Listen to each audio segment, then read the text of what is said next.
Hello, good afternoon, everyone. Thank you for joining us today.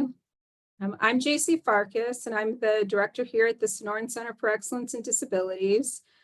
And before we get started, I have a few housekeeping items to go over. Today's session is being recorded, and all recordings and materials will be available by email after our event. If you'd like to ask a question, please type your question into the chat box or use the raise hand button if you'd like to speak. If you enter any technical issues, please send a message in the chat to the Sonoran Center for Excellence in Disabilities. They're the box right now that has like the beautiful flowers looking at Old Main here on our campus. And we'll be monitoring the chat for that. Live captioning is available, and we are grateful to have Maggie Messer as our captioner today. To access live captions, please click on the live transcript button at the bottom of your screen.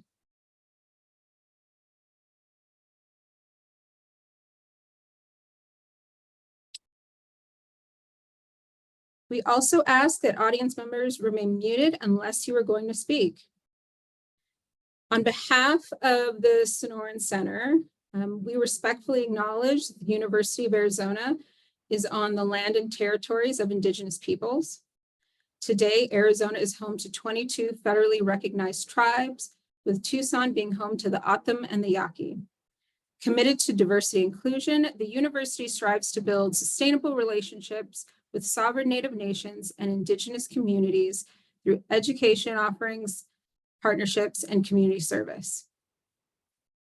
And so for today, I'm really excited that we'll have Jim Warren, who will be presenting a little bit about some of his work, and we're going to do some film screenings today.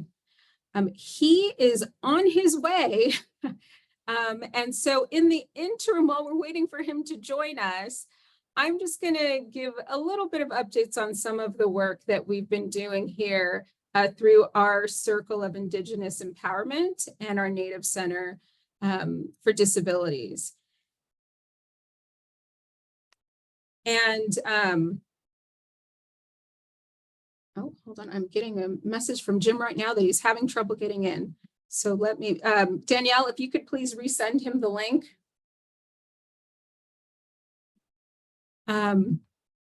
So, you know, we've had a lot of changes recently. So for those of you who've been tuning in to our monthly Native Center webinar series, we're thankful that we've continued to receive support from the Arizona Developmental Disabilities Planning Council for the Native Center and our activities.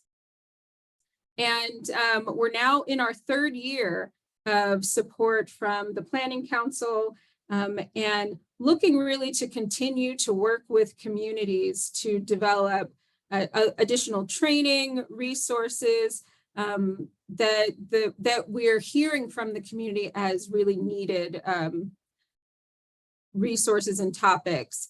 We'll be focusing on some specific topics this year based on all of the wonderful input and feedback that we got from folks over the last year who participated in the webinar series as well as some of our other trainings. So there's a lot to come related to traumatic brain injury, autism, and how that intersects with Indigenous communities and what kind of resources are available here in our state and beyond.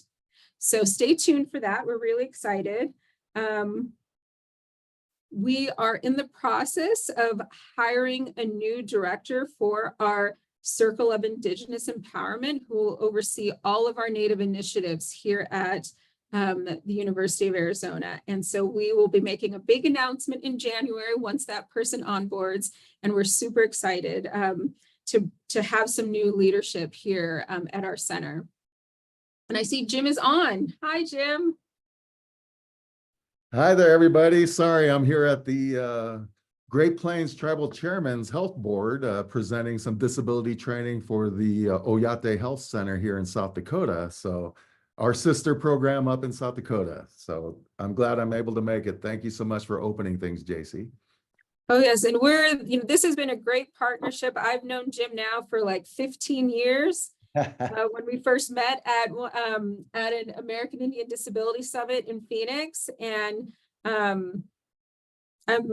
it's so great that all these years later, we're actually working closely together and collaborating with the University Center for Disabilities at the University of South Dakota and the Oyate Circle, and working closely and partnering with them. And Jim has been an amazing partner and affiliate here with our center as we've started our Native initiatives, and it's just continuing to grow and expand. And I'm excited for today. And I'll turn it over to Jimmy to talk more. As you all, if you've been tuning in and you know Jimmy, he wears, I lost count of how many hats, right? But he's also joining us today in his role as one of his hats as a director and sharing a couple of his films with us. And I'm looking forward to having some discussion about them as well. So I'll turn it over to you, Jim. Thank you so much. And Palamia, JC, and the team at not only Circle of Indigenous Empowerment, but the whole Center for Excellence in Disabilities in Arizona. And it's wonderful to be able to come home because I grew up in Arizona and have a lot of friends in Indian country as well. And it's wonderful to be able to work with the tribes in Arizona as well as here at home in South Dakota. So I'm very fortunate to work with a lot of family and a lot of really good friends in terms of being able to create programs for Indian country with the involvement of people in Indian country. So I'm all about empowerment, and that's why I wanted to name our programs, our primary program, Circle of Indigenous Empowerment. With the Oyate Circle, it was easier to name because we have primarily one tribe, 3 bands of one tribe of the Lakota Nation, the Ocheti Shakoi. So that is an opportunity for me to create programs and to have these talented Native people from all over the nation working with us, not only as staff, but as partners in the work that we do in disability through, in this case, the Sonoran Center of Excellence in Disabilities with the Circle of Indigenous Empowerment. So we have a variety of programs under the umbrella of CIE, we'll call it, and that's the umbrella that we have with the variety of different programs under the Circle of Indigenous Empowerment. That includes the Native Center with our webinar series and other research development programs, and our Finds Their Way youth transition program from transitioning from school to work. We want to ensure that people, particularly our young ones, have opportunities to have access to support services and academic support services or employment support services or all of the above. Because we want our people to not only think about just a job along with their disability, but also thinking about how they manage their disability so that they're fully included in society as best that we can. So that's kind of how we focus on these programs in South Dakota as well as Arizona, and we'll be developing more in other states as well for Indian country as we move along. So it is the holiday season. Hope everybody's having a good pre-holiday season, and we'll enjoy your time with friends and family soon. But as you're gathering for the holidays, think about some of the challenges that many of our family members may be going through, particularly those that live in Indian country. Many of our disability services are not as available for reservation as well as and for urban Indians as well.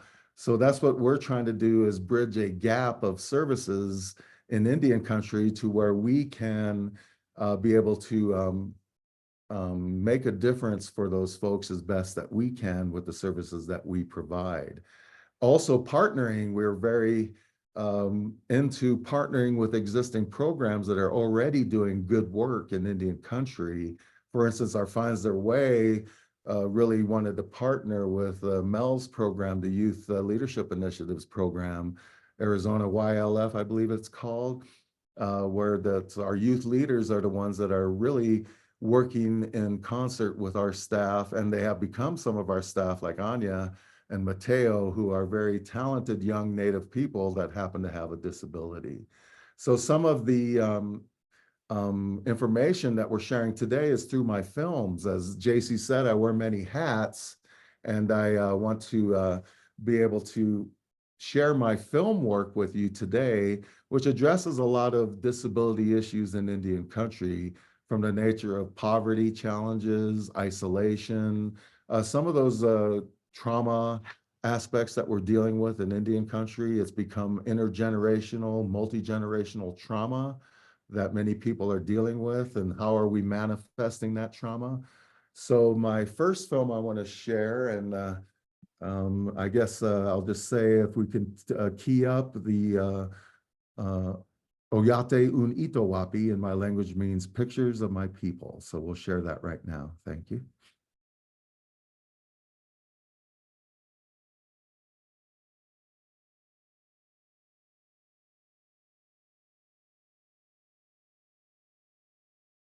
Do we have volume on there? Am I doing something wrong, or maybe it's no volume yet? No, should be.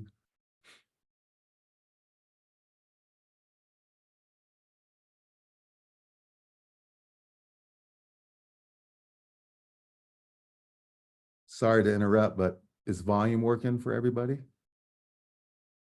No, I'm not hearing the volume either. Oh, okay. Me either.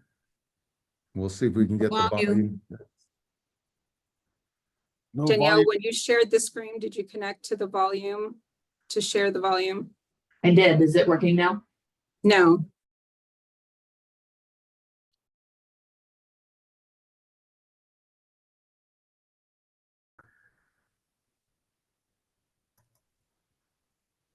This is where I generally ask for a teenager to help us with technology. Any teenagers in the house?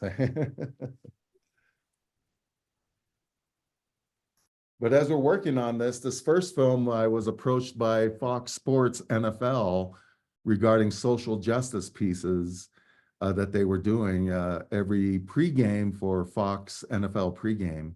And they wanted me to help produce and write a piece for not only the mascot issue, but going into deeper issues of professional football mascots. So that's why I teamed up with Fox Sports to produce this piece. And we were fortunate with 3 Emmy nominations, which was very nice to get that recognition for the story.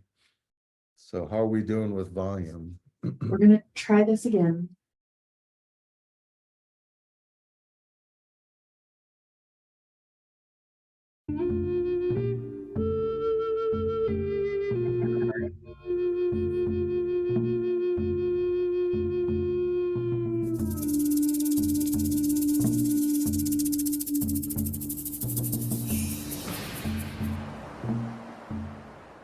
Over the last year, we've seen the power the sports world has to create change, and that's why we're here today. It's fitting that on Martin Luther King Day, we're debuting Fox Sports Voices. Dr. King's fight for respect encompassed all cultures. In fact, he worked with Native American tribes in Alabama in the late 1950s and wrote about the genocide of indigenous peoples in America in the early 60s. This past year, we saw a little dignity brought to Native Americans when the Washington football team decided to no longer use them as mascots. Yet, as ex-NFL player Jim Warren told us in a piece that first aired on Thanksgiving, there's far more to the struggles of his fellow Native Americans than just the team name.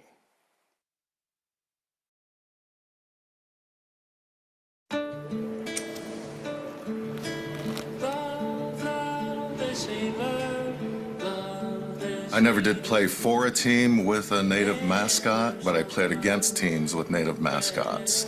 So obviously I was a target of people that wanted to say things like scalp the Indian or cut your hair. When we hear that term red skin, we know that it's a term of our pelts, our scalps, that were bounties that were paid to bounty hunters. This negative imagery is getting most of the press, yet there's deeper issues in Indian country.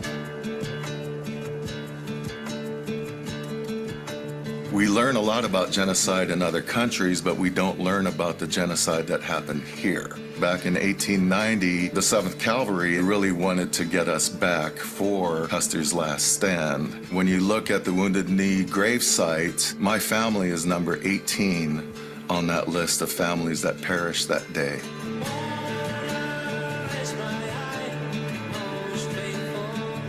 Being an American citizen, many of us don't have that experience of visiting a mass grave, of feeling that trauma from many generations ago. Pine Ridge, my home reservation, is the poorest county in the United States. So the average family income is under $10,000 per year. Unfortunately, Indian country has the highest rate of COVID-19 in the world. And when I go home and I hear of the people that are passing away just because they can't keep themselves warm, that's something that's very challenging. When you think of Paha Sapa, which means Black Hills, that's our sacred land. U.S. policy saw that our culture, our ceremonies were savage and heathen. So we could have been singing a song for happy birthday or a wedding, and they saw it as war drums. Black Elk said it would take 7 generations to heal our circle after Wounded Knee. So as we gather on this special holiday, let's give thanks for inclusion. Let's give thanks for culture. Let's give thanks for who we are as two-leggeds. The movement continues. In December, the Cleveland Indians announced that they will change the team name after the 2021 baseball season. For Michael Strahan.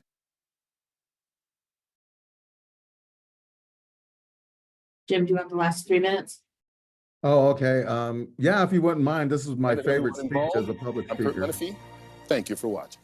I have a dream that my 4 little children will one day live in a nation where they will not be judged by the color of their skin, but by the content of their character. I have a dream today.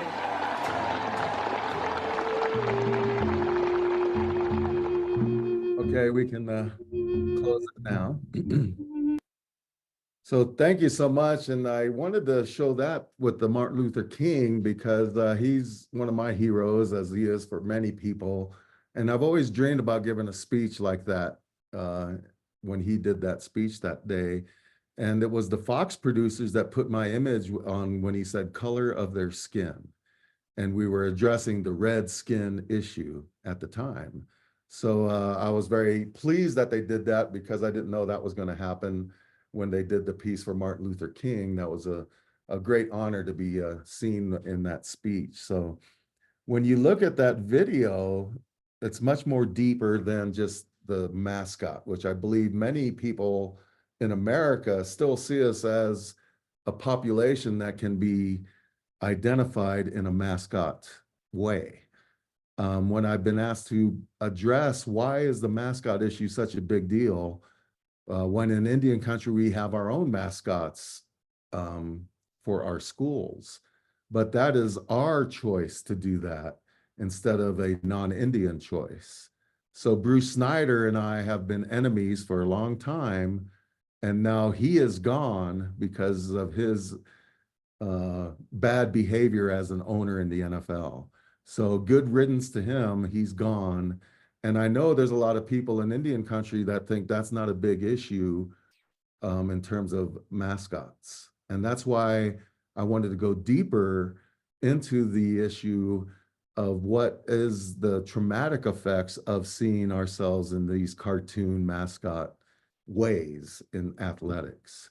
So I know Florida State approved, the Seminole tribe approved them to use their tribe similar to the, I think it's the Chippewas in Minnesota with their school, but at University of North Dakota, we as Sioux, as the Ocheti Shakoi said, no, we do not want to be a mascot. And generally when I'm talking to an audience that is primarily non-Indian, I will ask, why are you not protesting that your culture is not a mascot? Why don't we have black skins, white skins, yellow skins, brown skins included? Do any of you that represent those cultures or color of your skin, do you want to be a mascot? Do you feel that you're being left out because you're not a mascot for a football or a baseball team. So those are some of the things that I address, and I'm asked a lot on this issue because I used to play professional football. So I've done a lot of speeches and perspectives on this, and I usually use that. I think we're in the right place because no other cultures are protesting that they're not mascots. And why can't they be included in being marginalized in a cartoon fashion? There's others in Indian country. I think some of you may have seen recently, last week, the Kansas City fan, the 5-year-old fan that had a headdress and red face and black face on. It became it went viral, as they say.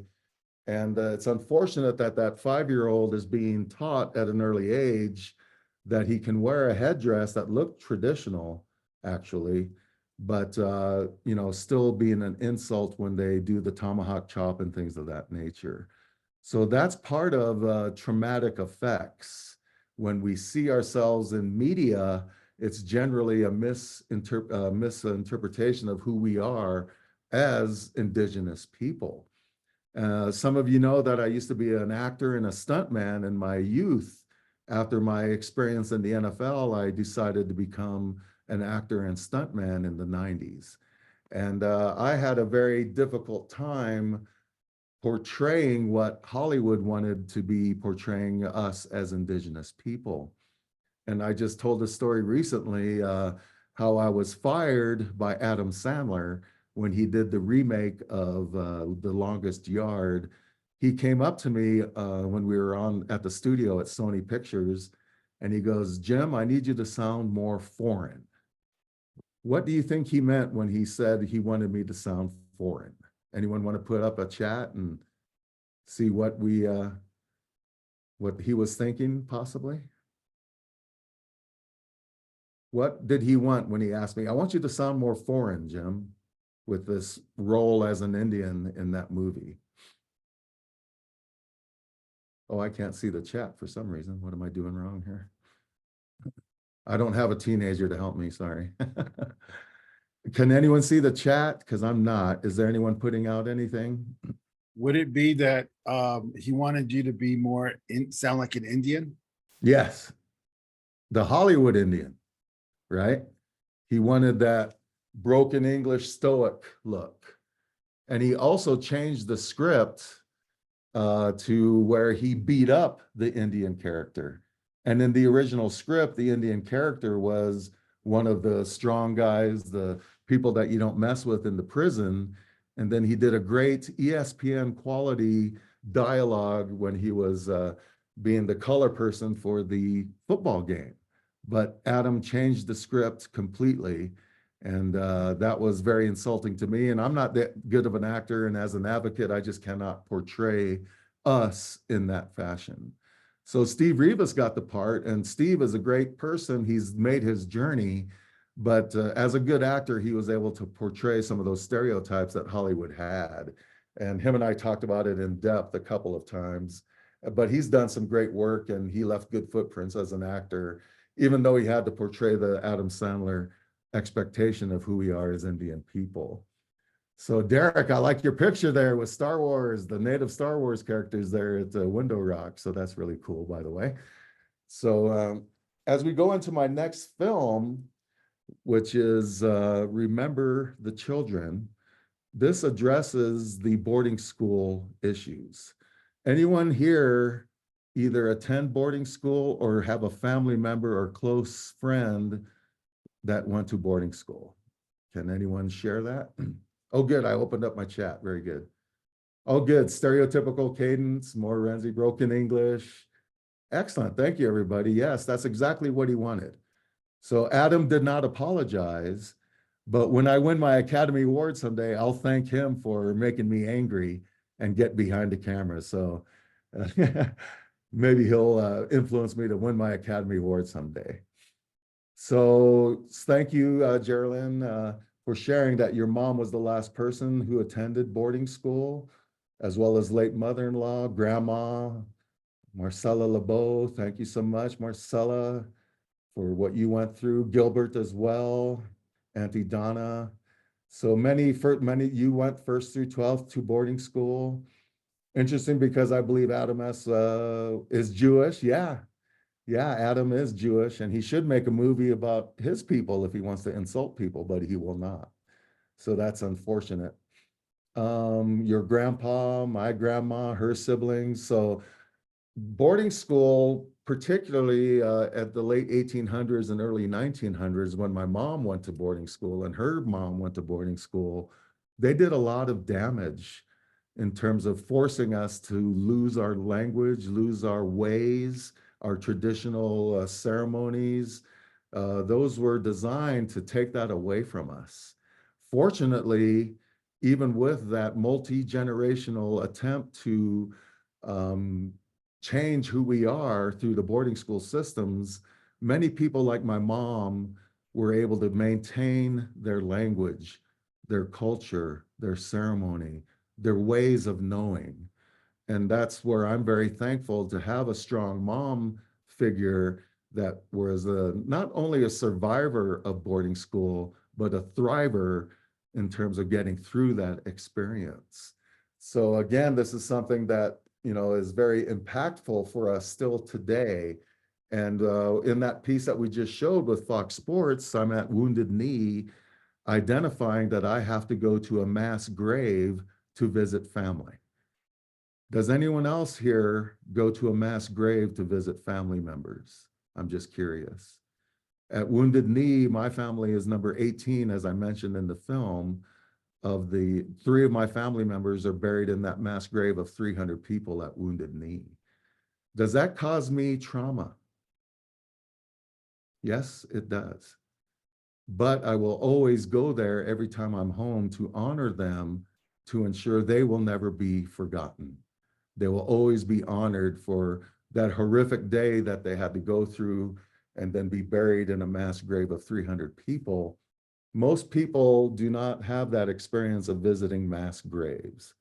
Obviously, people in Europe and some places after Auschwitz and Dachau and some of the concentration camps. And I did visit Dachau personally so that I could get a feel of what happened there with those attempts at genocide that were attempted here as well in America. So someone asked how many boarding schools? Well, we'll answer real quick in the film, but there were just over 400 Indian boarding schools in America. Some of you may recall that the Pope was in Canada last year apologizing for the boarding schools. Why do you think the Pope was there to apologize for the Canadian Indian boarding schools?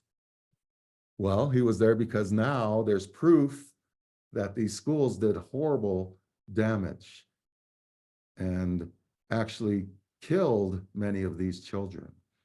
We're finding that they've already done the LiDAR and the technology that can find unmarked graves.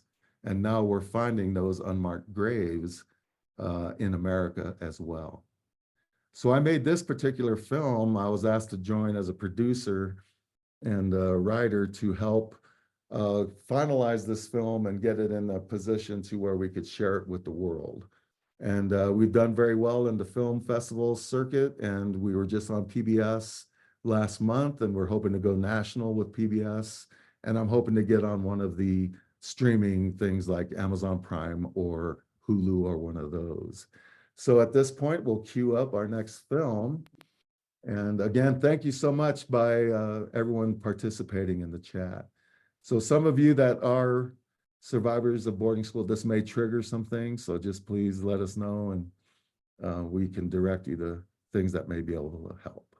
So right now, here is my film, Remember the Children. Lamia.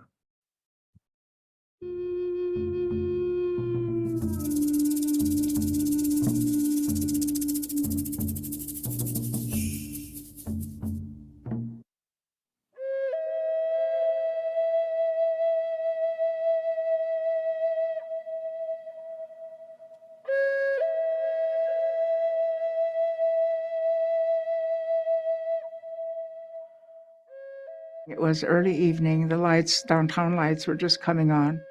And it was exciting for me to go to town for the first time. That's when I saw the sign for the first time, no Indians allowed. And so I stopped short. I was 9 years old. I'd reached the age of reason. I knew who I was as a Lakota person. I knew our culture was beautiful, although I didn't know how to express it in those words. I knew that we were good people. My father stopped, of course, because he was holding my hand, and he looked down at me and he said, "Daku, what?" And I pointed to the sign and I said, "Dakue, why?" And of course, he said something very wise, which I didn't totally grasp the meaning of it until later, when he said, "Because they don't know us." But my first emotion, now that I think about it, have the words to describe it, it was rage. And then later it turned to sadness. And then the third feeling that came about with time was curiosity. Who would say that to another human being? I still don't know, after all these years. This idea of racism, it does not make sense to me. Never will.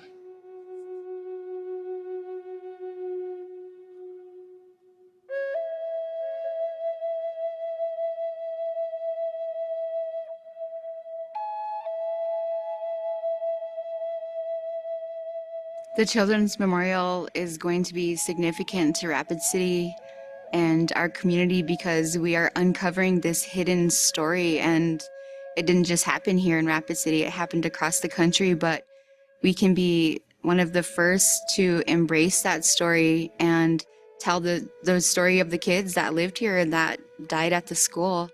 But I think that it's really just an opportunity to embrace this story that hasn't been told.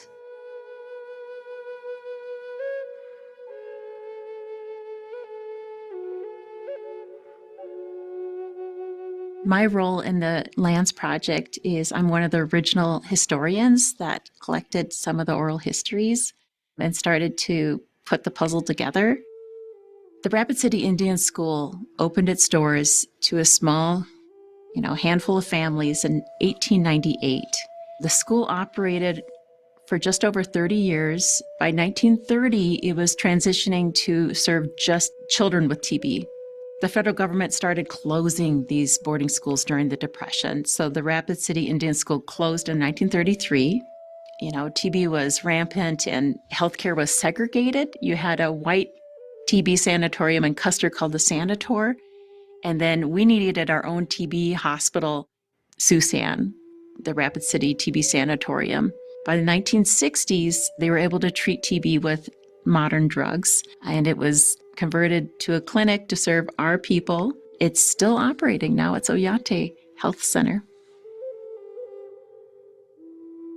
The Rapid City Indian School was actually very similar in its design and purpose and nature to literally hundreds of federal boarding schools and church-run boarding schools across the United States. And the goal was to use Christian conversion and assimilation to try to solve what was widely known at the time as the quote-unquote Indian problem.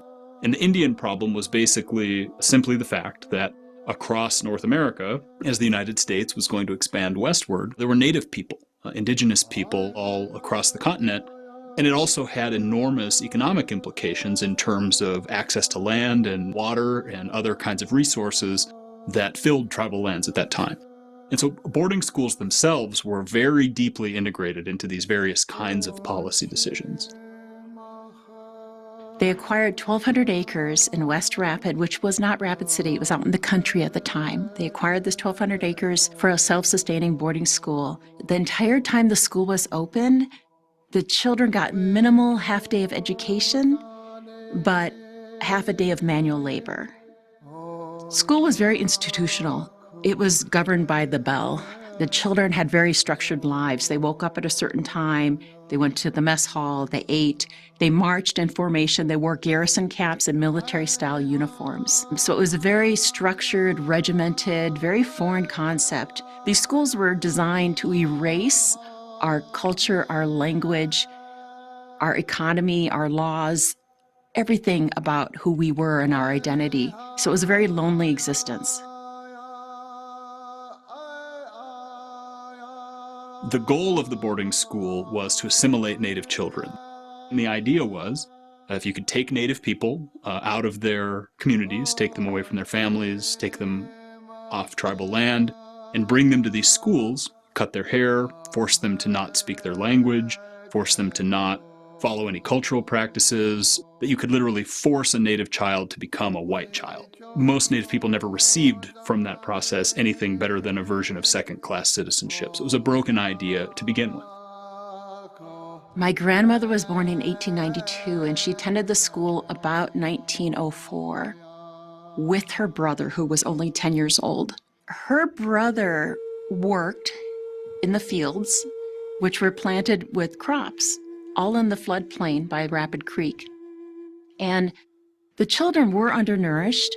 They would supplement their diet however they could. And, he pocketed a potato.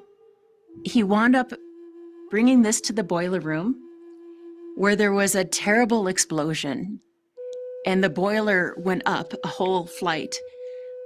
His body was so charred, they identified him by his shoes. My grandmother was pulled out of school, and he was buried at the Mary Magdalene Cemetery, which is in the Badlands, at 10 years old. Was it preventable? Absolutely. I mean, children were not protected. Their lives meant nothing.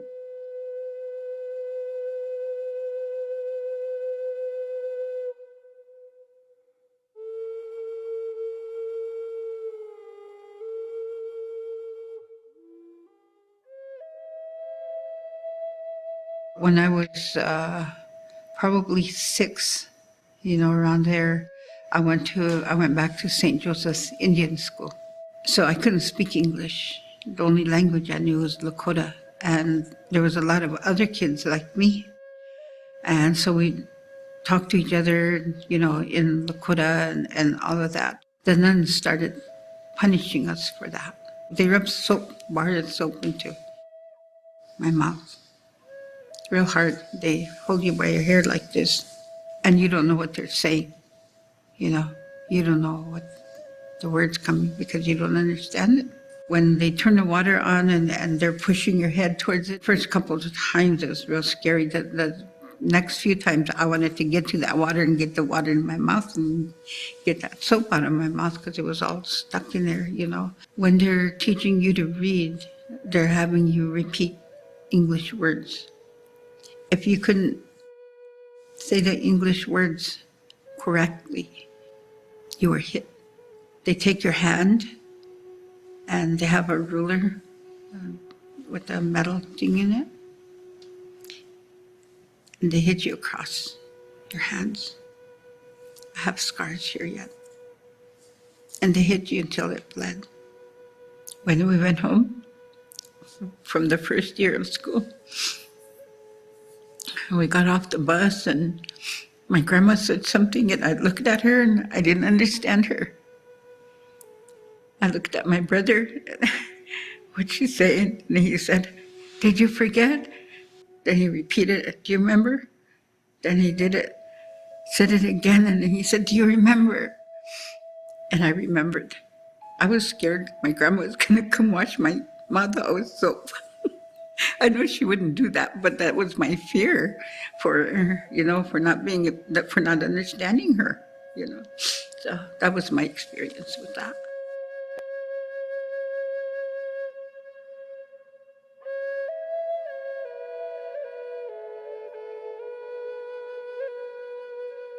Around 2013, Susan was celebrating the 75th anniversary of its existence as a hospital. So not focused so much on the boarding school part of the story, but the hospital side. And while they were doing that, they gave the presentation, and a group of elder Lakota women who had attended the presentation from the Rapid City community came to those folks and said, "What are you going to do about the graves?" And our teammates said, what graves? We didn't know anything about this. And as it turned out, the Native community in Rapid City, primarily the Native women elders from the community, had for decades maintained the memory and the stories of a large number of children who died at the school In some cases, we would later find out whose families were never informed of what happened to them. The story of where they were buried had disappeared. So our project got started simply as an effort to be responsive to this request that we look into what happened to these children.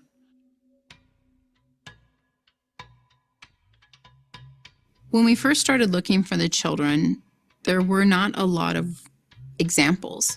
Things have changed pretty dramatically over the last decade, but at the time, we were starting from scratch. And so our first job was to figure out where in the world they might be able to be. And so we had to find the boundaries, the original boundaries of the boarding school, which we knew were beyond what is called Susan, or the hospital campus, which is the former boarding school campus. We spent probably 3 months combing through pages and pages in order to figure out where the original boundaries were. We identified a parcel that was still in federal ownership and had nothing on it. And it was landlocked. And that was odd. Because of these original 1,200 acres that belonged to the boarding school, you can imagine there were a lot of land-hungry people, and pretty much every single inch had been gifted to one entity or another. And so to identify this last remaining federal parcel that was landlocked and had no development on it, but was developed completely around it, made us think that there was a high probability that somebody saved this parcel for a reason when all that land was being allocated. We then began to collect oral histories from either folks who had worked at Susan and had met with elders at one point in time and received their oral histories, or elders that had children or family members that had attended earlier on in its history. We did so carefully as to not indicate our suspicions about where we thought the children might be located. And to the person, they indicated that the bodies were in this location across the street from Susan, where we thought it might be. And so we combined essentially the legal land research with the traditional oral history collection, and that pinpointed where we thought they were most likely to be. We took 2 additional steps. We invited medicine people to come walk the grounds with us to provide their insight, and we met with the tribal historic preservation officers from the tribes in South Dakota, and we invited them to attend. And much later in the oral history process, we obtained an eyewitness oral history confirming that his mother had visited scaffold burials there as well. We also made a promise to these children that we would not forget them. And it was that day and that promise that has kept this project going the entire time.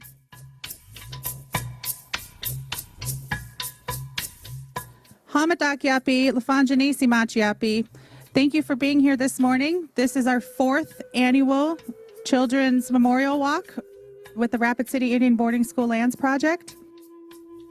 We want to remind everybody that everyone is welcome here. We never want anyone to feel that they cannot join and be a part of this process today.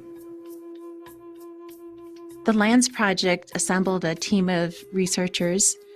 It did come up with a pretty comprehensive list of who attended the school, some correspondents who died at the school. To date, we have 50 children that we know died while attending the school.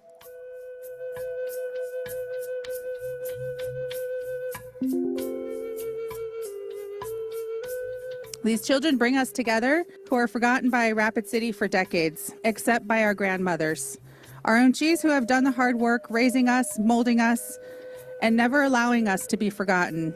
And with that, today is also known in Rapid City as Unchi Ta Ampetu, the Day of the Grandmothers.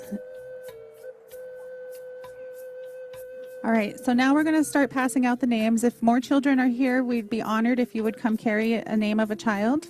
The records were so shoddy that only thing listed was that it was a male and the date of death. So we have male child, 1926.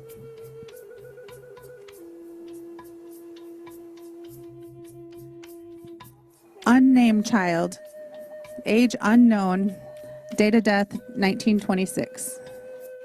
Female child number 1, age unknown, date of death, 1919. Mark Sherman, Oglala Sioux, age 17, date of death October 16th, 1910. Mark Sherman was hit by a train trying to run away from the Rapid City Indian Boarding School.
So one of our goals with the Rapid City Indian Boarding School Lands Project is to build a children's memorial so that we ensure that their memories stay alive here in our community and that we make sure that we honor them and their families and their place here in Rapid City.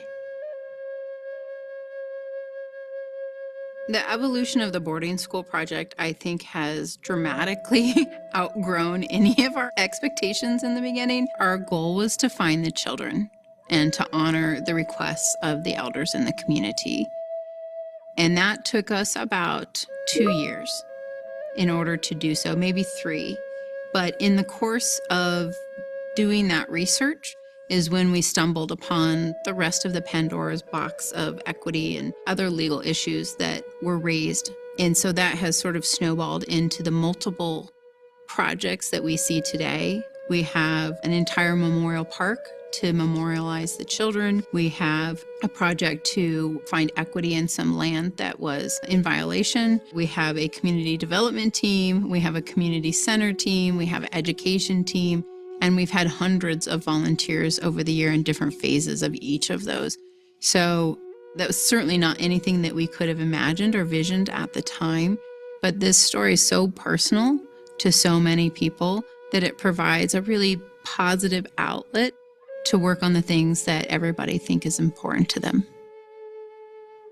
Our responsibilities as Native people and non-Native people is to remember history and knowing the truth of history, no matter where it is. And we know that there are many children that died during the time of being students at the boarding school. 50 have been identified, but we know there are more. They may never be located. And so we need to always keep that in mind, that those little ones, however way they died, however way they felt, we need to honor that and remember it with reverence and respect, which will be created with the Children's Memorial. And knowing that it's going to make a positive impact on our future generations, not just with the Native children and population, but the non-Native people as well. My daughters know the stories, but they carry who they are, like with grace instead of with trauma. But my daughters are also, from knowing this story, are willing to fight for this story. And that's different too. Our people haven't always been in that position. We've been carrying it, but it's been heavy. And by telling this story and having this memorial and having this place where we talk about it, like my daughters carry it with strength, and they're gonna fight for those kids, and they're gonna keep telling this story. And we have the potential to do that for all of our young people, and it's going to be amazing. You know, they just don't carry the trauma the same way because it's out in the open. We've unpacked it for them.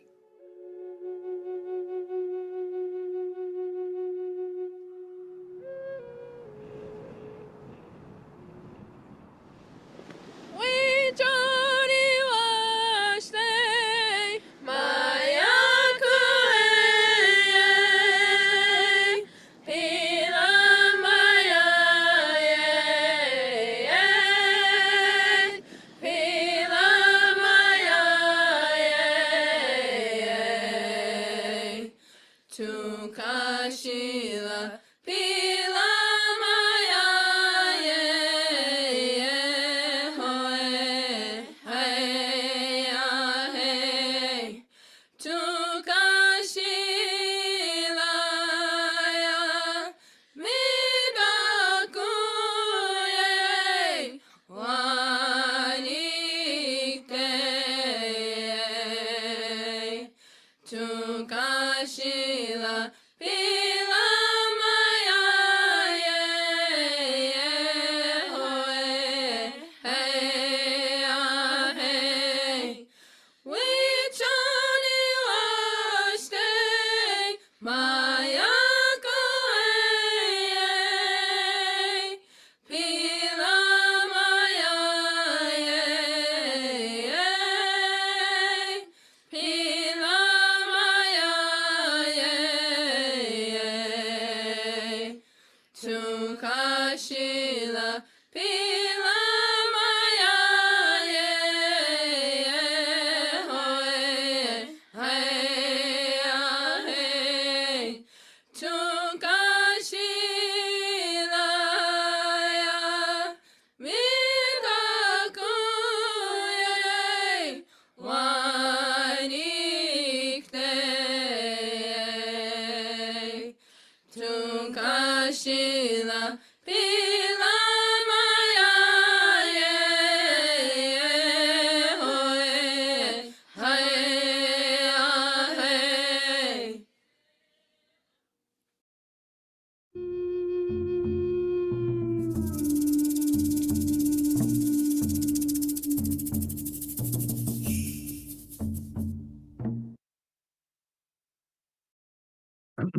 Before I get started with follow-up, is there any comments? Thank you so much for all the sharing of the boarding school experiences that you have with either yourself or family members.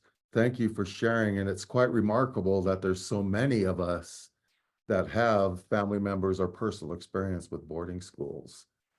When you think about some of the things that were brought up today in this film, what type of things gave you thought or pause regarding the United States Indian boarding schools? Anyone want to share?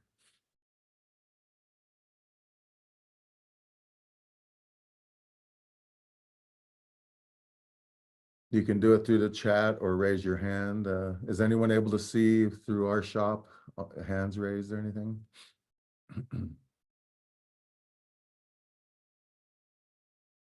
Some of the things that I wanted for this film was to show that there's still a lot of multi and intergenerational trauma in terms of what happened at these boarding schools. And Jody, thank you. They're not well known, and that's true. And that's another reason why I wanted to make this film, is to ensure that these kids are never forgotten. What we want to do in today's education system is move on and forget. But we need to move forward and remember so that we can indeed heal collectively as an American society. So again, these are atrocities, and it's horrible when these young people perished at these schools. And again, a lot of the culture perished as a result of the schools. Now, some of you that are younger and attended boarding schools, this was almost, for many of our young ones today, there's many boarding schools still open today, but there's many people that go there and have a good experience at these Indian boarding schools. And why is that, do you think? There's a lot of issues associated with that. Obviously, these boarding schools are being more respectful of who we are as Indian people. Many of these boarding schools are not being run by the government or the churches. They're being run by other Indian people. And so that now they feel that they're valued as an Indian person, being accepted for who they are in these schools. So many of these schools, oh, thank you, Jody, BIE, Bureau of Indian Ed. So those are still out there. But another sad reality of the boarding school's original mission was to take the culture out of that child. Those children now that survived and lived are now living a life without their culture, and they never knew what parenting was. The only parenting they got was through discipline by these schools that, you know, were not watched, or the student was not the student-centered approach. It was, you know, we must change who these people are. And again, my mom told some stories about how her mom was able to keep her language in these schools at the Pine Ridge Indian boarding school here in South Dakota, where I am today. Many of the kids would, they would have different groups of kids. One group would be the group that causes a lot of noise and makes the dust in the playground go up in the air, so that a small group of kids could talk in Lakota in the corner and get away with it without being beaten. My mom just did a speech in Minneapolis in September for a nutrition group, and she did a wonderful job, as she always does. Of course, I'm biased, I'm a mama's boy, but she really made an impact when she said, "I know who I am. I know my language. They did not beat it out of me." And that gives me chills even just repeating her words of the strength she had in maintaining who she is as a strong Lakota woman. So again, some more of comments are coming in. Yeah, they actually believe that they could erase who we are as human beings. And these children must be remembered. Thank you so much, Angela, for that. They must be remembered. Like my family in the mass grave, these children that died at these schools must never be forgotten. Now, any idea why the Pope did not mention America or come to America to apologize for the boarding schools here? He only apologized for the Canadian boarding schools. Does anyone know that story by any chance as to why the Pope ignored American boarding schools? Only apologized for the Canadian ones. Anyone aware? You can share if you want. Perfect. The US has never publicly acknowledged that's true, because the Canadian government did acknowledge that they made a mistake, or that that process was obviously not the way to do it. Again, yes, these films and these stories trigger a lot of emotions. I still get them myself, but I'm able to manifest my trauma and my anger and disappointment and frustration in a good way by working with Indian country, by finding my non-Indian allies, that I like to say, is we need our non-Indian allies to share these stories as well. And the reason why the Pope did not come to America is the Canadian government paid the Vatican $25 million so the Pope could come out to apologize to the Canadian tribal members. My suggestion as an American Indian would be the Pope can apologize by Zoom, and that 25 million can be used for Indian education. So that's my take on it, in terms of, we don't really need the apology. We just need, you know, these kids and the story to be known. And that's why I do the work I do, not only as an academic, but as an advocate. And that's my role. I feel that I was given by Tankashala to do what I can to leave good footprints and to educate not only our non-Indian brothers and sisters, but many of our Native people that may not be aware of this history, because they're only being taught by our American education system, which unfortunately is not telling the truth regarding our history. So that is very frustrating, as well as traumatic, that many of our Indian students are facing this ignorance by design, is what I call it, is that they need to do a better job in educating our fellow American citizens regarding the genocidal attempts that happened here in the United States. So let me see a couple more comments here. I apologize about my vision here. So you'll see, oh my, I just noticed I have my big shiny fry bread forehead going here. I apologize for that, but oh boy, I am shiny. But anyways, again, when you look at, there's another film available. There are more and more of these films coming out. And what's wonderful, when I go to the film festivals and film markets, I see more of our young Native people involved in telling our own stories. So for generations, it's been non-Indians telling our story and focusing on their narrative versus our narrative. Today, there's more of us behind the camera telling our own stories without having that other perspective, if you will, in terms of, oh no, this is what you're supposed to be. And that's something I've faced many times as a producer. And as I shared as an actor and a stuntman, I was so frustrated, I actually just retired as an actor and stuntman. Today, and I've been lecturing for years regarding media, as well as disability and public health disparities and social determinants of health. All of these things are interconnected. And to have that ability to be able to tell our story with our lens, our approach, particularly the elders that I interview, their stories must be told. And when I do these lectures, I always tell our young ones with their cell phones, you know, everybody can be a filmmaker now. A lot of my films have cell phone footage as well. But I always encourage the young ones to make your own film, but interview your grandparents, your Unchi and Lala. Make sure you get their stories and their language on film now, because our elders, we need to make sure that elder knowledge is there for our future generations so that they can learn who they are as quote unquote indigenous people in America. So that is a traumatic effect when you think of the boarding schools and the lack of parenting skills as a result of the survivors of the boarding schools 100 years ago compared to today, where now some of these boarding schools are sanctuaries for our young people that may be struggling at home with parents that are also survivors of boarding school, but did not get the opportunity to be taught what parenting is, what love is, what a hug can mean to a person that is growing up in their developmental years. So again, I really applaud the elders that tell the stories of the boarding school. Some of you shared in the chats that they never talked about it. And many of these screenings that I'm doing throughout the nation, many elders are coming up and sharing their story that they said they never could tell before.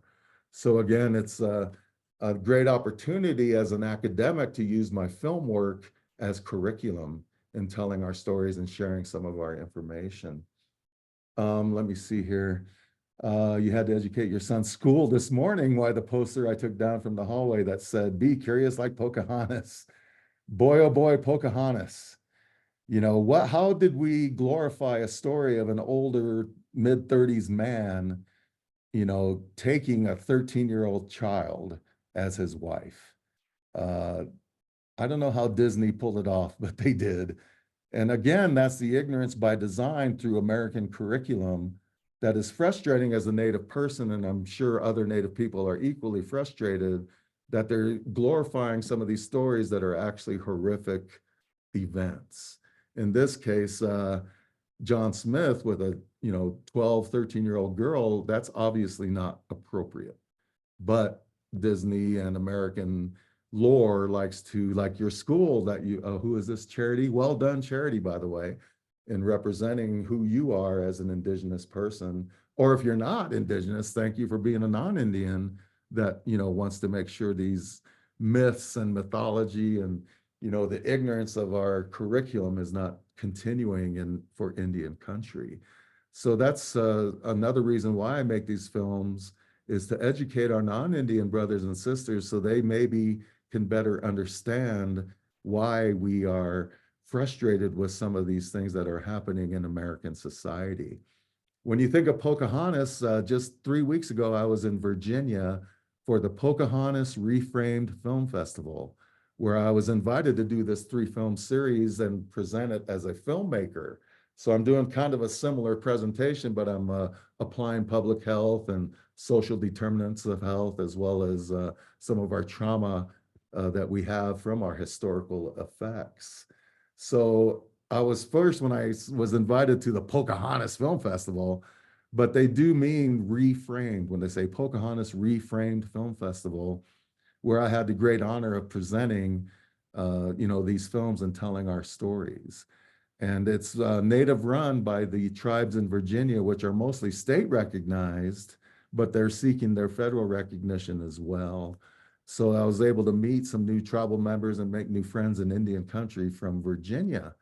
And I'll be working in Virginia to try to create some more disability programs and similar programs that we work with at the Sonoran Center, as well as the Center for Disabilities in South Dakota. So again, this is another reality of how does media portray us, and how does our athletic teams portray us if we're mascots? You know, again, wouldn't it be interesting to have the black skins as a team and the white skins, and you could have people in blackface as a mascot and people in sheets and a hood as a mascot? Would that be appropriate in any way possible in today's America? In my opinion, it would not be allowed, but yet it's still allowed for us. And that's the frustration I have as a old has-been athlete and still being asked about these issues today. But it's wonderful that I'm still alive today, where I can see that these mascots and other misinterpretations of who we are is not there. I mentioned before, I've been lecturing on media, and I said, when we are a sitcom, a successful sitcom in America, then we have finally made it in the world of media portrayal. And that is Res Dogs. And that's a wonderful show that now our American public can laugh with us versus laughing at us.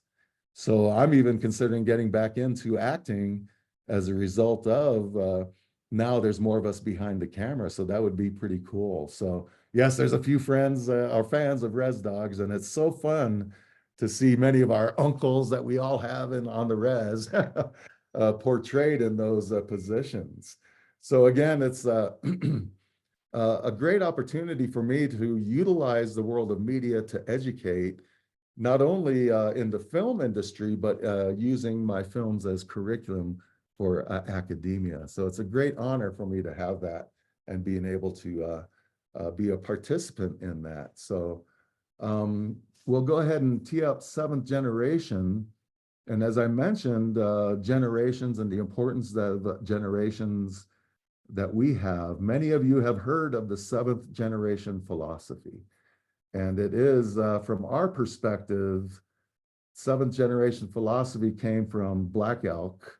Many other tribes have similar philosophies of 7 generations. But when Black Elk after Wounded Knee said it would take 7 generations to heal our circle, our sacred hoop after Wounded Knee.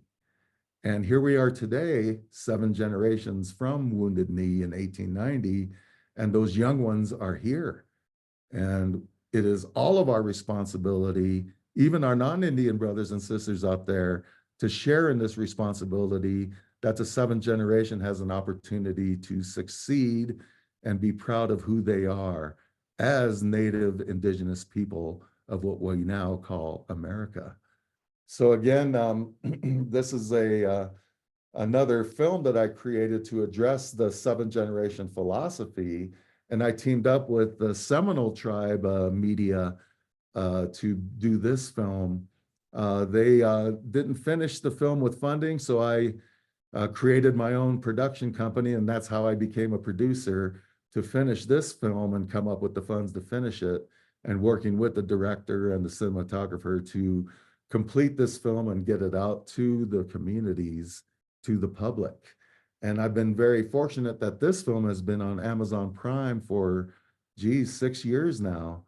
And it's still doing well in terms of people watching. And it's wonderful that there's platforms now that we as filmmakers can share our work when we're a lot less opportunities to be accepted by TV stations or public broadcasting or what have you. We now have many more opportunities to share our work. So I'm very proud of this. It was my first film as a producer and writer, and it's called 7th Generation. And I made it in honor of my Ina, my mom, as you saw in the last film, is a very strong advocate and storyteller and educator for Indian country. So it's my pleasure to share 7th Generation with you now. Palamia.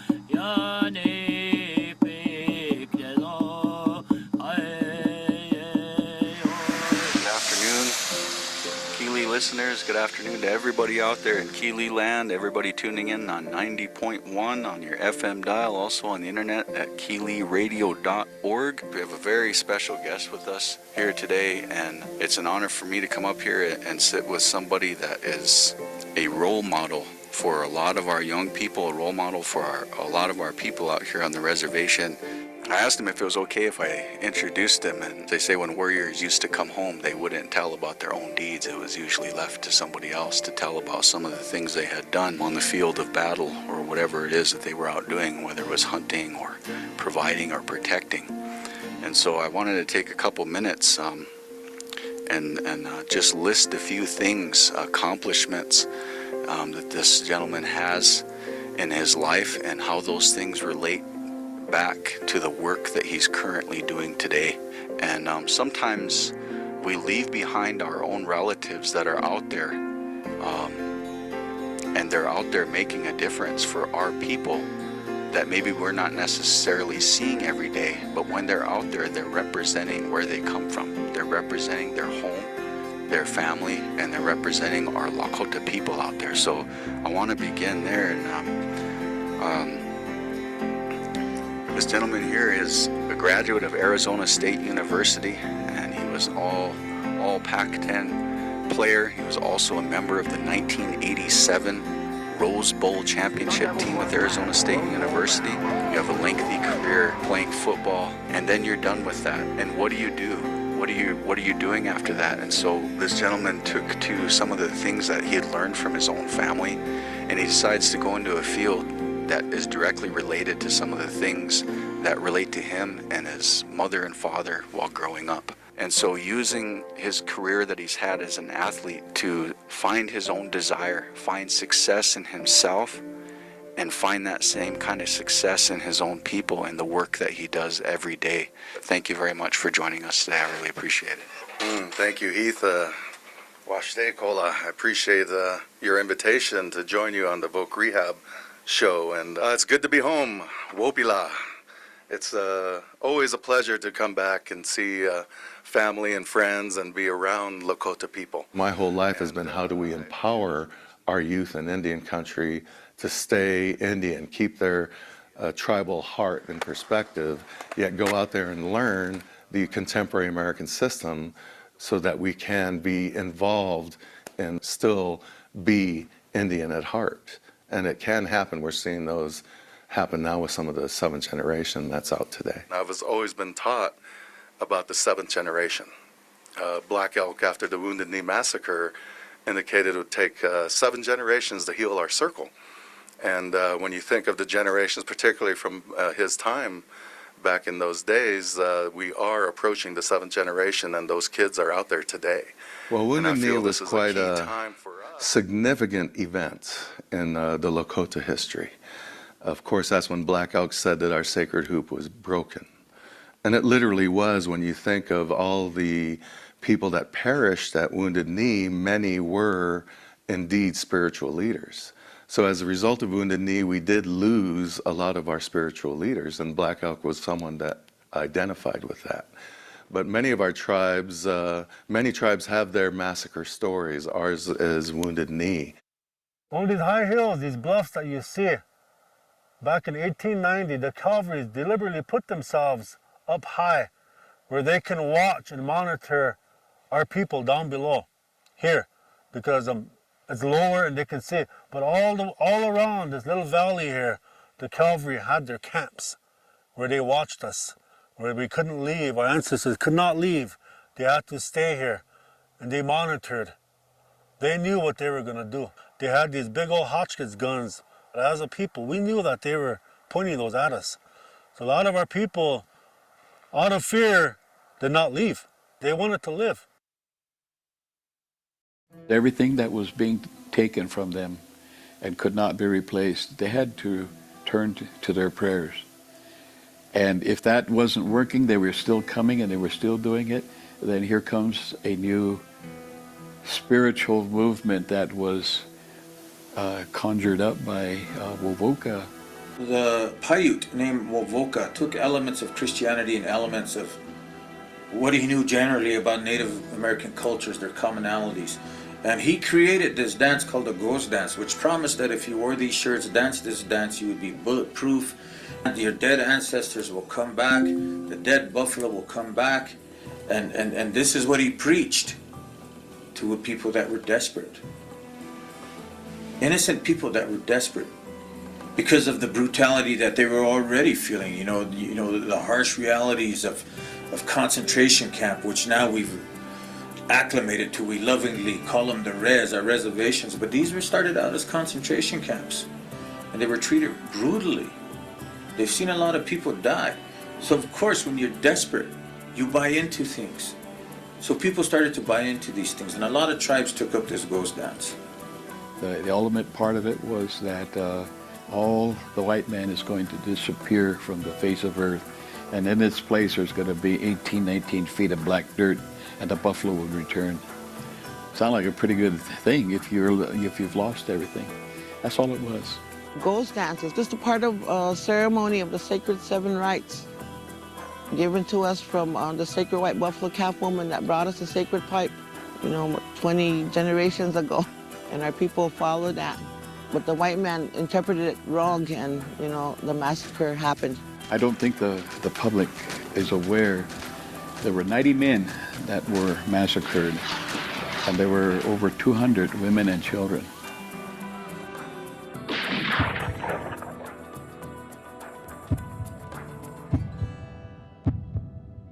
Men, women, children, infants, babies, elders, all got shot and killed here. And they are buried here behind us, behind these arcs that you see. Now in their paranoia, the white man accused Bigfoot of being a ghost dancer, when in reality he was just coming to this agency to get help. And so they stopped him and his followers, Minikanju Lakota, at a place now known as Porcupine Butte, and brought him down to this place, Chonkpio, Wounded Knee. And there was already anger in the air because this was not too long after the Little Bighorn battle. The Little Bighorn battle, I know white historians call that a massacre, but Custer and his boys came fully armed, and it didn't turn out the way they wanted to. So after that battle, remnants of his 7th Cavalry were the ones that stopped these people, accused them of being ghost dancers, had that paranoia going, and disarmed all of these people. Now nobody can really say with 100% certainty what set it off. Some people say this man who was deaf, this Lakota who was deaf, didn't understand what was going on and why people were being disarmed, and a struggle ensued and a shot went off. Others dispute that and just say a shot went off as though it was a signal. And the cavalry opened up on these individuals, mostly old women and men, mostly women and children, very few warriors. They were mercilessly slaughtered, massacred. Indigenous hearts will remember that is what a massacre is. White historians call that a battle, but those people were unarmed. Wounded Knee was a horrible massacre where it was mostly women and children and elders and unarmed. At that event that day that was so impactful, many of our spiritual leaders and educators perished as a result of our conflict with the United States, to where it broke our sacred hoop, our circle, our philosophies that Black Elk referred to. What this is behind me, this chain link fence, this is the mass grave of our people that were massacred here in 1890. As you can see, it's kind of long, it's kind of wide. They basically picked up all our ancestors that they murdered, that they shot and killed here because their bodies are frozen. They dug this big grave and they threw our ancestors in there, just like that. There's no honor, no dignity, no respect. They threw them in there. They threw them in there just like that. Usually, just out of curiosity, I'll bring up who learned about the Holocaust? And then, of course, the majority of hands will be raised. And I go, how many people were killed in the Holocaust? And again, a majority knows 6 million people. And then I go, are you referring to the European Holocaust or the American Holocaust? Then there's a pause, silence. Suddenly they're going, oh, there was a Holocaust here that we do not acknowledge. By nature, when we hear Holocaust, we think of Europe, Nazi Germany, and what they did to those populations of people. And we do not compare it to here, because it didn't happen here. Although when you think of the numbers of over 100 million of us perishing, of course it took 400 years, those numbers are atrocious when you would do a comparative analysis statistically speaking. But again, I believe our education system is sweeping us under the rug. And the embarrassment of how America was formed when you think it had to be stolen, it had to be taken forcibly. I feel if our curriculum was telling the truth, then we would not be dealing with the ignorance on the Hill, because our senators and Congress representatives have been educated by the American system. So therefore, they're also ignorant by design towards issues affecting and impacting our tribes throughout the nation. This here is a monument in honor of our ancestors that were massacred here in 1890. And as you can see, some of the names are inscribed on this monument of our ancestors that were so innocently shot and massacred here in Wounded Knee, South Dakota. This monument was erected by relatives of our deceased ancestors here. It wasn't erected by the government. The cavalry didn't come here. The government didn't come back to make this right. This was erected by a group of relatives. These families came together in the 1940s, I believe. And they came together and they wanted to honor our relatives here, of the ones that were massacred here. And I'm sure there are some that were forgotten, and some have survived, but not very much. Not very much have survived, but some have survived. We do know of some ancestors that did survive, that were impacted by this. And nowadays we call it historical trauma, you know, because of what happened in 1890. To our ancestors, some of us are still affected by it. Some of us still carry this historical trauma.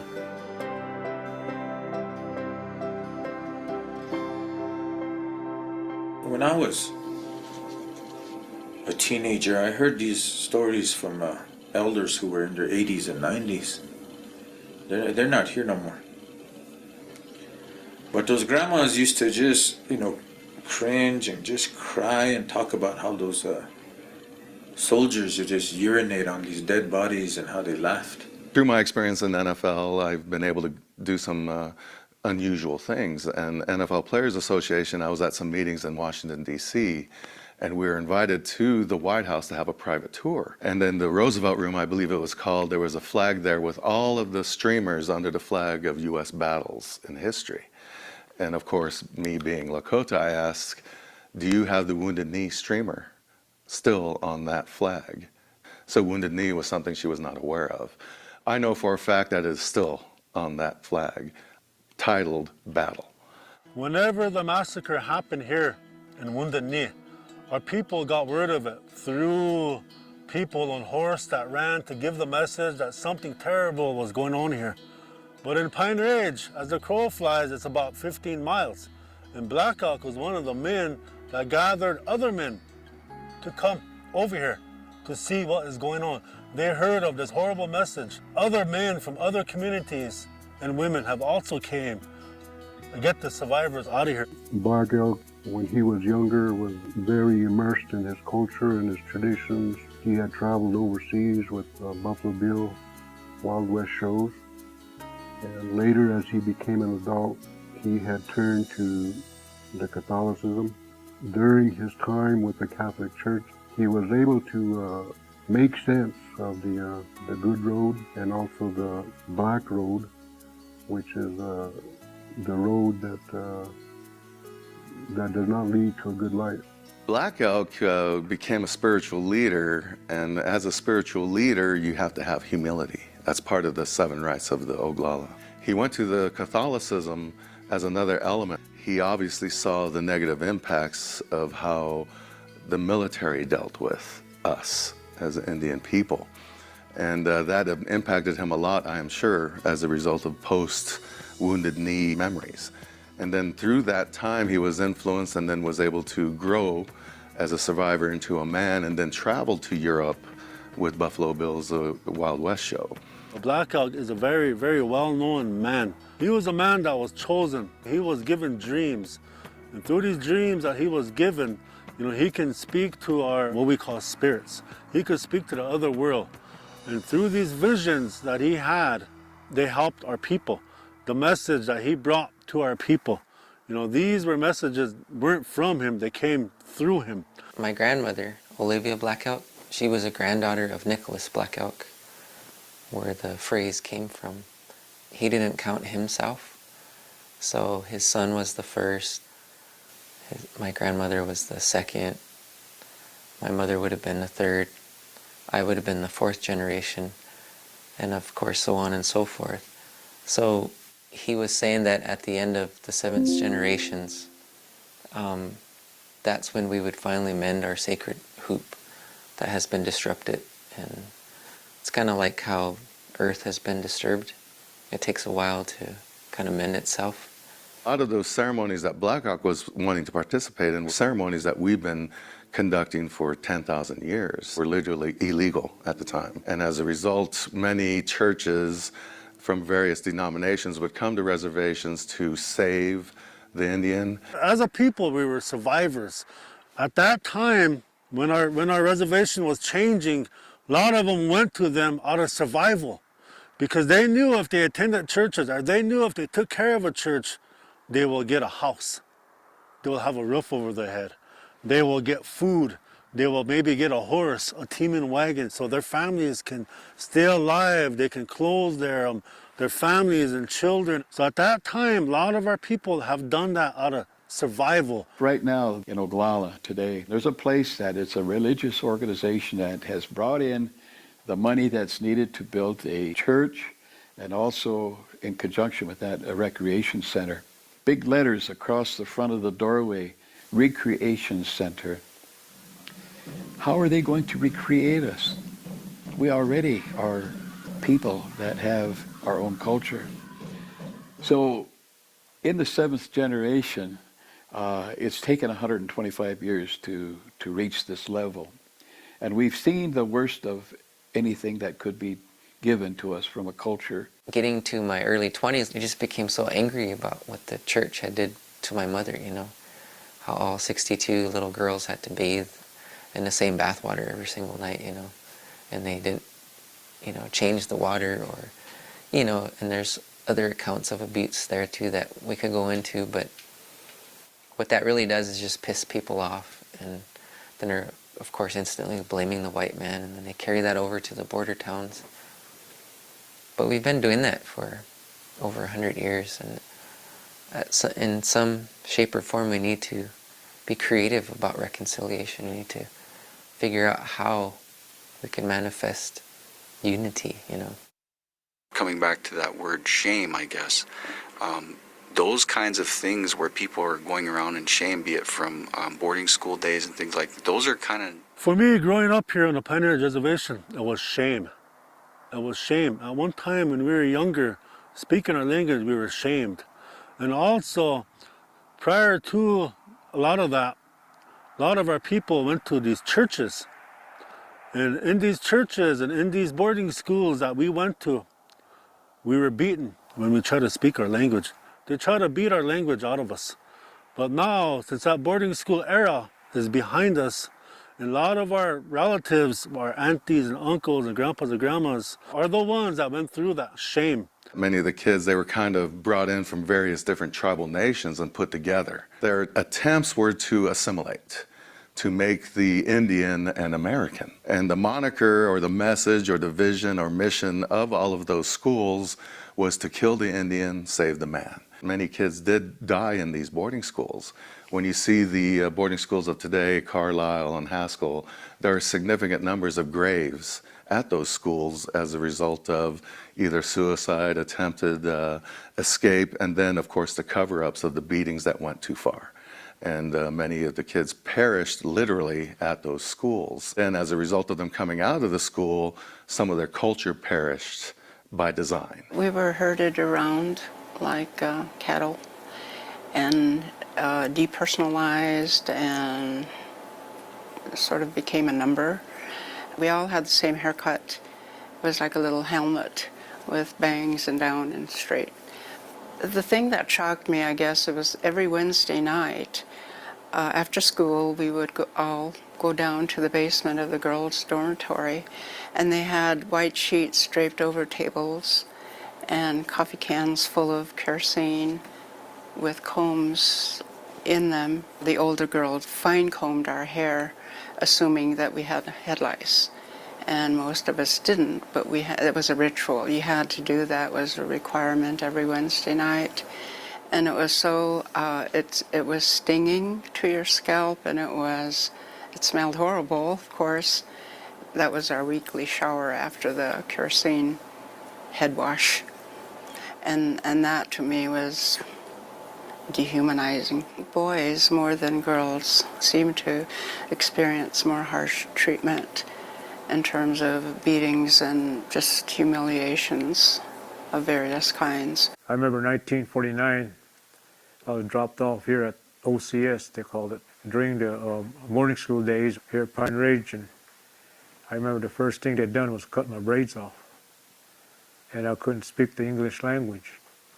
And that's when we were really beat, really treated bad and lesser than.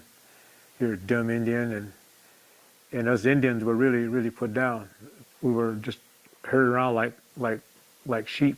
If we didn't go to school, they threw our parents in jail.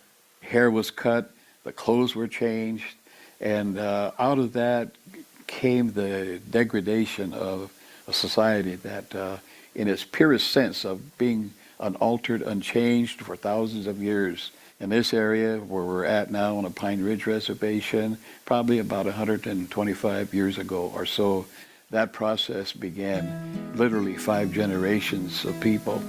I grew up in boarding schools, you know. They were worse than boot camp, I'd say. I don't know if I can talk about them. Can I?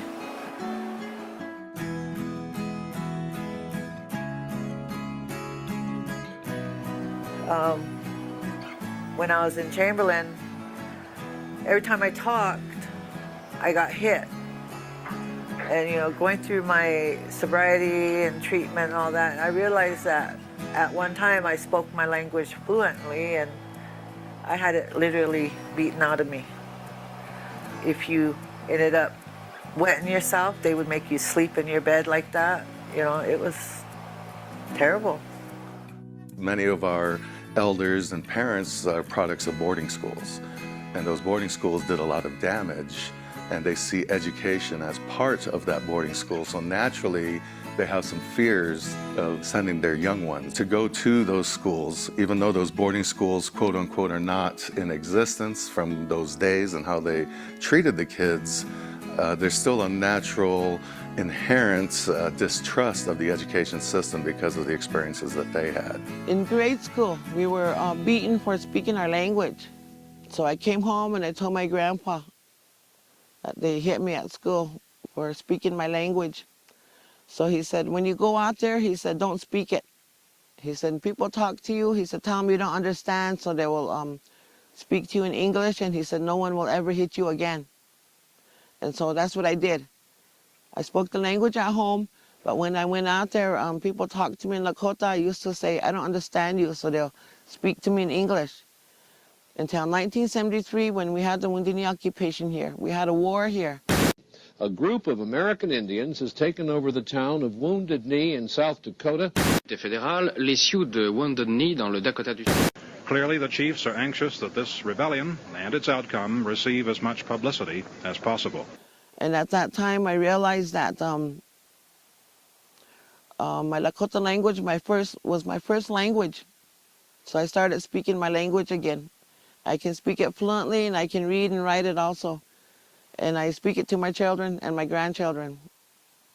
And I teach them how to read and write it too. So having taken the land and having taken that culture and then come back, 125 years later, all sorts of people come to the reservation and they say, we understand you're the poorest tribe in the United States or one of the poorest tribes. You're losing your language. You have all kinds of social problems, all the way from the alcohol use and abuse to the drugs that are taken and abused, to the abuse of elders, to the abuse of women, to the abuse of children. And so here's a seventh generation. What are you going to do about it? It's almost kind of like looking at them and scratching my head. And I say, excuse me, what are we going to do about a problem that you created?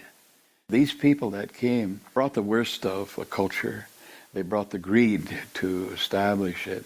They brought everything that was necessary to change the purity of the culture that we had. When you think of the broken hoop, many went to substances to numb the pain because many of our spiritual leaders and educators perished as a result of our conflict with the United States. When you study alcoholism or drug addiction, any kind of addiction or dependency, it usually happens in areas that are socioeconomically depressed, where options are not there, where dropout rates are high, unemployment is high. Those are areas, and definitely many of our reservations fit into that category. So they're literally using these substances outside to numb the pain. There's a certain amount of institutionalization that has really plagued our people. 420 some individuals that are currently from this reservation serving in the military. And ironically, there's the same amount of number, 420 some individuals, that are in the penitentiaries and the prison system in South Dakota and around South Dakota. There's some type of correlation there if there's just as many people in the prisons as there are in the military. If you can't get with the system, you're going to fall to another system. So it's like picking the best of the two situations. Basically, the oppressed have taken on the traits of our oppressors. I believe that many of the health disparities that we have, including the behavioral illnesses and conditions, are from having lost our identity through government policies in the past in terms of destroying the native cultures, languages. And that was on purpose from, I believe, from not just the United States government, but the missionaries as well. That used to be that way. But I think it's changing. Our children are at a place today where they do not have to live in a shadow of shame whatsoever. But now we shouldn't have that shame anymore to try to speak our language, to try to preserve our language. You know, our schools now are also teaching language for us as a people. The college centers, like I said before, are also doing it. But that has to come from whom also? We cannot be ashamed no more of who we are. We cannot be ashamed of our native tongues. It's really important that we try and learn our native tongue. I have a little school, and today there are 5 little babies in there, and nothing but Lakota is being spoken to them. They're being nurtured by the women, and the men that are there are also nurturing it, but not a single word is spoken in English once they come into that classroom. And they don't know how to speak yet. When they reach 2 years old, the expectation is that with the support of their parents, who are also learning the language, that they will utter their first words, which will be Lakota. And only until then can we be able to have a possible restoration of the language that have been forced to lose.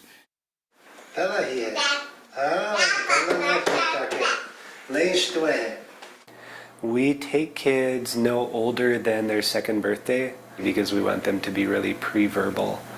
Our philosophy is that the older that they begin to learn Lakota, the more it will be a home-based language to them, a language that they don't just speak in but think in. We want their Lakota proficiency to be at the very least equal to their English proficiency. It's very important for our children in the community to understand, who am I? Where am I from?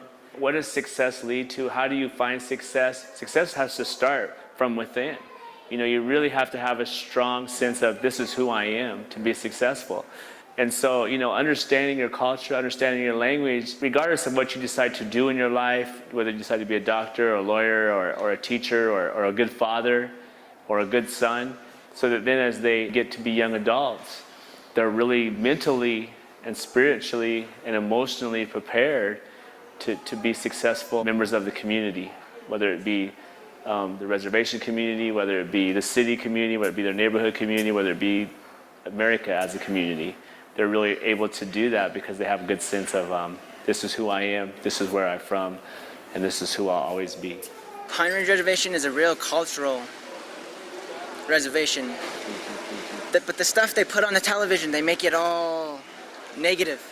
They don't show the positive in the commercials, what they put on the internet and on the TV. I feel that a lot of our problems would be solved if the curriculum was improved to tell more of the truth, so that we're not constantly dealing with that ignorance by design, which is the product of American education. Europeans and Asians know more about us than Americans do. And that's because their curriculum tends to tell more of the truth of what happened historically. We're a culture that's forgotten, put it that way. I mean, you see the news talk about other people, but, they never talk about the native people, They don't go by the treaty laws that we have. They were asked one time, do you honor our treaty laws? And they never answered. How they took the Black Hills away from us. And, in there it states that we still have mineral rights. All these years that they've been occupying the Black Hills, why don't they pay our people back for the back taxes, for all the minerals they took out? We don't have to sell our Black Hills. Pay us back the money you owe us for all that you've been doing to it. In my opinion, these entitlement programs created dependency. And again, there's another source of dependency, not on substances, but dependency on federal service. Now, people are going, why do Indians get this? Why do Indians get that? Well, that's because of the 96% of the land that was stolen. We made these agreements through treaties, through compacts, contracts. We now have a lot of multi-generation survivals of entitlement versus empowerment. We're not sovereign because we accept government funds. We have to do everything ourselves in order to become sovereign instead of depending on the government. And that's what I hope the future generation would realize, that, hey, we have more rights than anybody else. This is our land. In 1872, gold was discovered in the Black Hills. And at that time, the people of the Seven Council Fire, primarily the Teton people, utilized that area as a sacred site designation.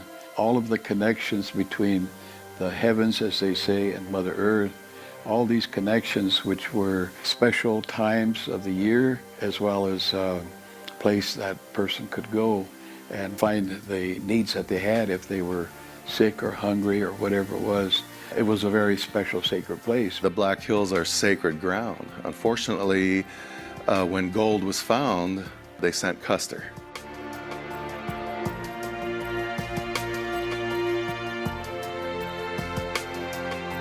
And that's the beginning of the loss of the Black Hills, because under treaty, the Black Hills is the Lakota Nation. But of course, when gold was found, suddenly we were pushed out to Pine Ridge. So we're close to our traditional lands. We can see our traditional lands with Pahasapa, the Black Hills. The continent of the United States is what we call Turtle Island. And the heart of Turtle Island is the Black Hills, Pahasapa.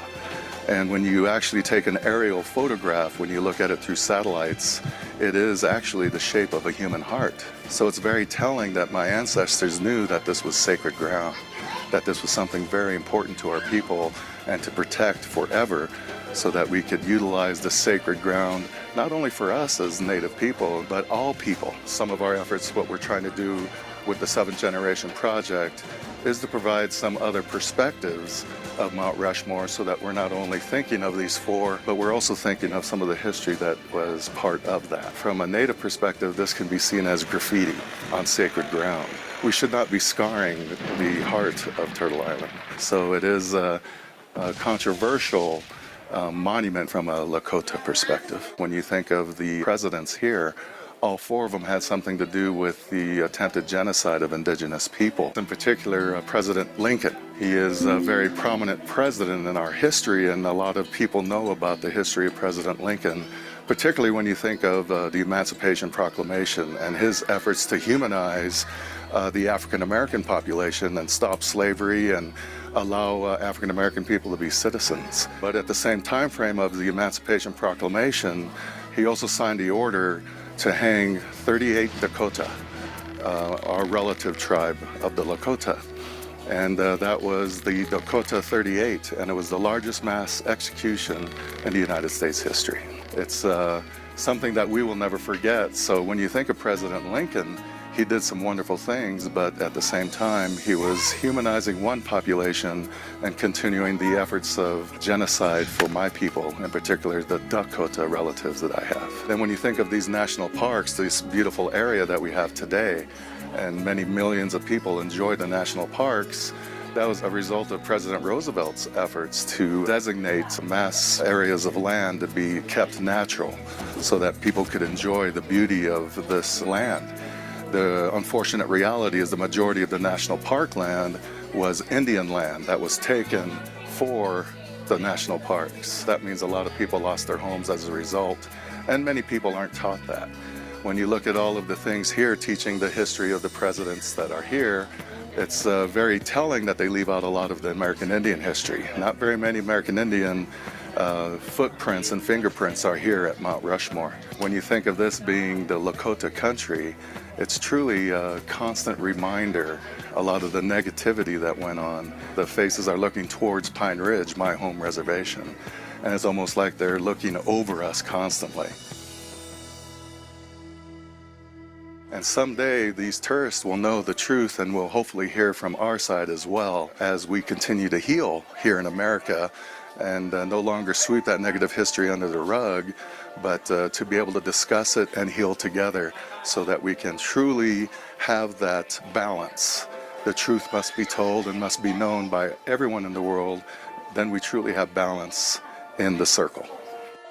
So I want the 7th generation to know, not only of my people, but all Native people, all people of the world, to know what a great man Crazy Horse was.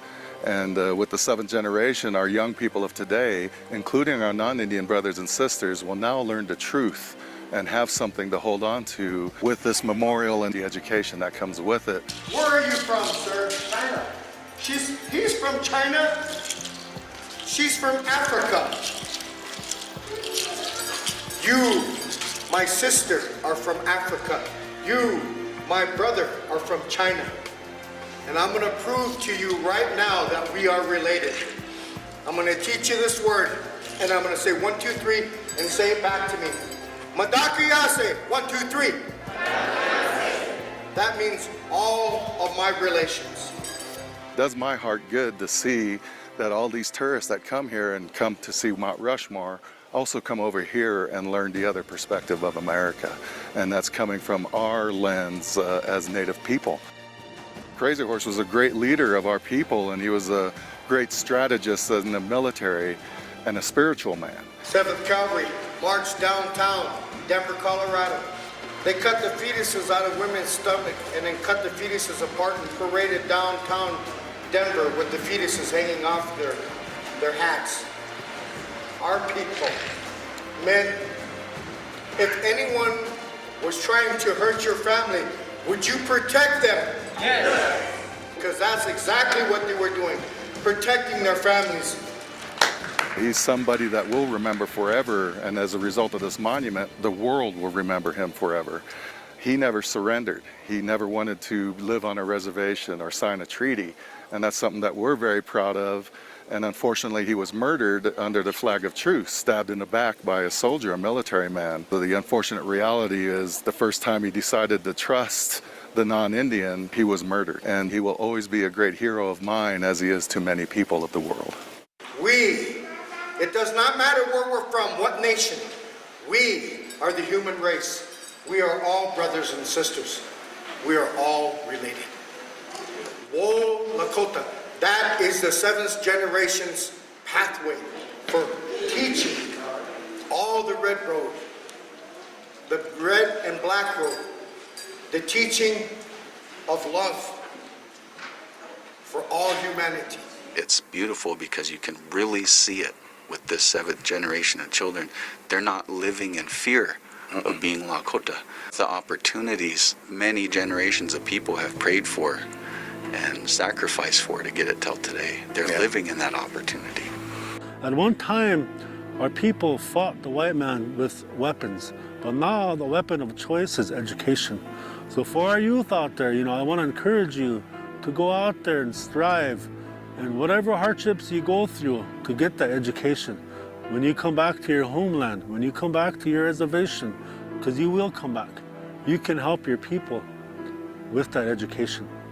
We've got to have education. Back in my days, I didn't even speak English. You got better opportunities today than I ever had to be somebody. Learn, get educated, but never lose who you are. Never be ashamed. Like your names, like our Indian names, and walk tall, and because you are just as good as anybody else. To you young people out there, do not define yourselves by the poverty that you live in. You're about so much more than that. Search for that spirit, where your spirit came from. If we could mend our sacred hoop at the end of 7 generations, it was told that we would bring back the buffalo. The buffalo meaning abundance, prosperity, all things that are rich and pure and beautiful through our culture. But we have to remember that we have to be a culture. Our cultural ceremonies, we cannot lose those, It's really important because a big part of our ceremonies is our language. This generation, this 7th generation, they will be the ones that will take our people even further than we even dreamed about. But they can't do it without us. We have a responsibility to influence this generation. We are all a part of that. We're all accountable, and we're all responsible for the mending of that sacred hoop. So for us, it's more about doing our part, each generation. I think it's every Lakota's responsibility to make an effort to learn from others what they could do as an individual to help mend what's happened to our people. I was always trained from a traditional standpoint. What are you going to do for your people? Future my generation. As we all can get along with each other. Kids are screaming for the knowledge. It's time for us to stampede, leaving our footprints. And I'm a firm believer of blackout philosophy. And I've learned a lot from our traditional leaders. And I'm a firm believer that a member of the 7th generation will be president of this United States. I believe it. So the 7th generation means an extreme effort by every adult in the community, every adult in the school, no matter what aspect they play in life, to give it up selflessly. So with the remainder of my life, I give it to those young people. They are the 7th generation.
Well, thank you everybody for, looks like a lot of you hung out for the full 2 hours. I really appreciate your attention.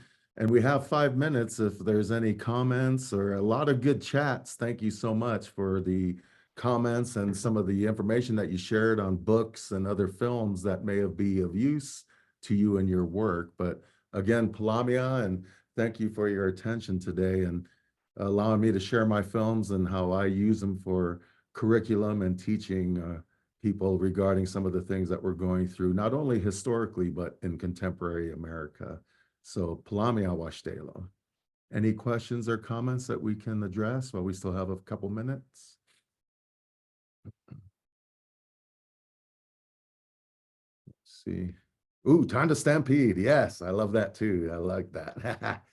So, yep, it's time to stampede. And Kieko, I guess that's your language, Charity. So, Palamia Washtelo. So, some of you, Gretchen, you were able to spend some time in Pine Ridge. Wonderful. So you got to see, it's a beautiful place, but it's the most impoverished place in America. So I see the beauty, but I do also see the poverty when you dig deeper into the area. Palamia, thank you. It's wonderful that you were able to share this with us today. Any questions or comments from the group out there? Again, thank you for attending and allowing us to share this right before the holidays. The next generation is here, and let's celebrate the work that you're doing and the footprints that you're leaving for the next generation. Because collectively, if we all do that and leave our footprints in some way, or our prosthetic prints or our wheelchair prints, whatever print you leave, you know, it's important that we leave those prints for our future generations. And I feel all of you are doing that in your own way, in the disability world and the academic world and public health or whatever it might be. We really appreciate the work that you do. Oh my, lots of comments. All right, thank you so much. So any hands raised, anybody? JC, am I missing anything? I don't see any hand raised, but there's just like plenty of good positive feedback comments in the chat. And I know people are starting to fall off, and we just want to thank you for joining with us for our last session of 2023. And it was great to have a special screening here with Jim for our last one for our monthly series. And so we'll be bringing a bunch of new content and ideas in the new year, and we look forward to you joining us then. And we'd love for you to take the time to provide some additional feedback. And if there are other questions that come up, please don't hesitate to reach out to us. We can get questions to Jim, as well as just respond back to any other questions or ideas that you might have for us here at the Sonoran Center and for our Circle of Indigenous Empowerment. So thank you all. Have a wonderful holiday season, and we look forward to seeing you all in 2024. Hey, they had a 3X shirt from the Great Plains Tribal Chairman's Health Board. So I got a 3X shirt. Yay. Happy holidays to everybody, and keep leaving your footprints. We really appreciate your attendance today. Palamia Washte.